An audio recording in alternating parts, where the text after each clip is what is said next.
Ayan, luto na. Never mind, I'm okay with my own dried leaves. Layang dahon ng gabi. This is what we call dahon ng gabi. Ito yung sibuyas, bawang, luya. Meron din tayong hipon. Ilalagay natin mamaya pag luto na.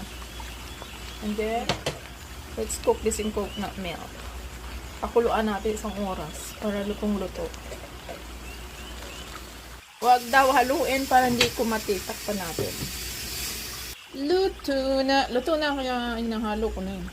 Huwag daw kasing hinahalo to pag habang niluluto. Kung hindi kakati, diba? Tikman nga natin. Ayan, may pork, may shrimp.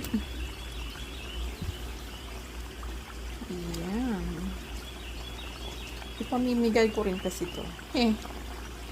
Bigyan natin si Angela. Ayan, masarap na. Mga 5 minutes, tapos na yan. Ayan, luto na. Isang oras ko talaga niluto to para hindi ko hindi ko mating dila ako. At hindi ko hinalo.